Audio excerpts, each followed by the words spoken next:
Michel Charras, est-ce que vous auriez d'abord l'amabilité de me pincer pour prouver que c'est pas une interview truquée? Parce que sinon... Pas vous pincer, mais enfin vous serrez la main. Voilà, et ça, en trucage, c'est pas possible à faire. Parlez-moi justement du partage du travail et de la fin du travail. C'est un problème de qu'est-ce qu'on fait des gains de productivité. Cette économie, est-ce qu'il est possible de l'affecter par la manière dont on a fait l'affaire, de l'affecter au financement de la perte de salaire, pour qu'il n'y ait pas de perte de salaire? J'ai rien compris. Il faut recommencer plus simple. Le vrai journal de Carl Zéro, la nouveauté de la rentrée, l'émission qui devait renouveler le genre, pas de marionnettes comme dans Les Guignols ou au Bébé Show, mais de l'ironie avec de vrais hommes politiques. Dans le genre, il y avait déjà eu Baffy, mais là, les questions étaient tout sauf politiques. Vous n'avez jamais touché un centime des sociétés Socopap et Gifco? Ah, écoutez, alors là, jamais je n'ai touché un centime de ces sociétés. Pourtant, comme le Baffy Show supprimé, le vrai journal est suspendu suite à un sketch truqué, bien sûr, où des tueurs abattaient Jacques Chirac, Alain Juppé et Jean-Louis Debré. Parodie d'une scène du film Pulp Fiction, jugée inacceptable par le CSA. Vous serez Premier ministre ou si vous êtes un jour Premier ministre, même le conditionnel, ça vous fait pas rire? Non. Il faut être un petit peu cinéphile, fréquenter un peu les salles de cinéma. Il est certain que quelqu'un qui n'a pas vu le film peut ne pas comprendre du tout et prendre cela, mais vraiment pas avec la distance, avec la connivence que suppose l'humour.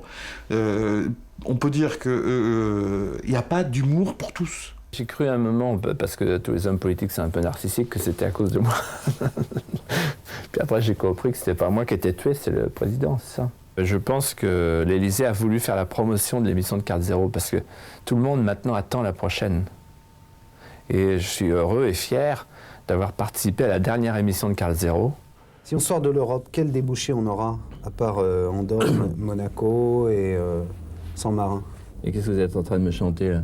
Bah, je vous pose des questions. Attendez, mais si on sort de l'Europe, on a le monde. On sera concurrentiel subitement. Il faut sortir, Carte Zéro. Il faut sortir. Au-delà de cette suspension, paraît-il passagère, une question. L'émission, présentée comme enfin du vrai journalisme, avec de vraies questions sans complaisance, est-elle si subversive que ça? Fait-elle du bien ou du tort à ceux qui y participent?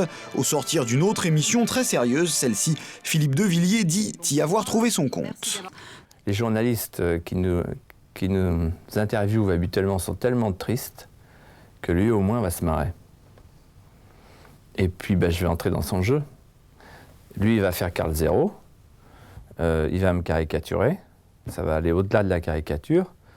Bon, et puis moi, je vais être moi-même, et puis on va se marrer, on va voir. Et finalement, les gens verront que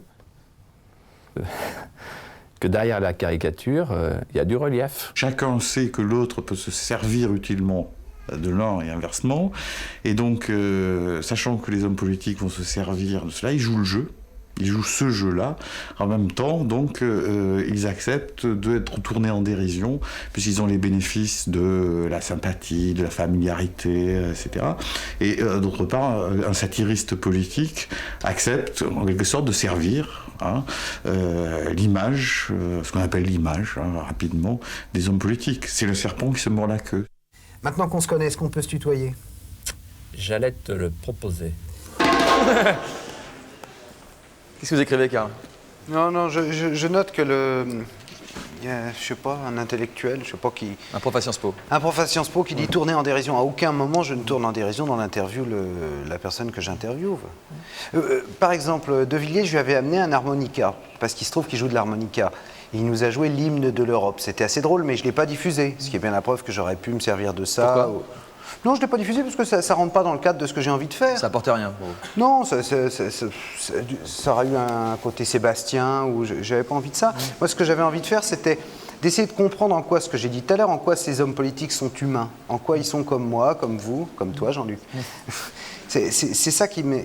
Et puis, il y a un autre aspect dans cette interview, c'est que souvent, quand on regarde l'émission, enfin, quand on pouvait la regarder, comme on pourra la regarder à partir du 1er décembre, il y a des reportages assez durs sur la corruption, sur tout ça.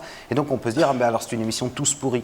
Je crois que là, dans ces interviews, on se rend bien compte que c'est justement le contraire. Il ne s'agit pas de montrer que tous les hommes politiques sont des pourris ou que tous les journalistes, les confrères journalistes sont des pourris. Il s'agit de montrer la réalité des choses. Et c'est pour ça que j'aime pas l'idée de on et de off. J'aime bien que les gens soient normaux et disent normalement ce qu'ils pensent.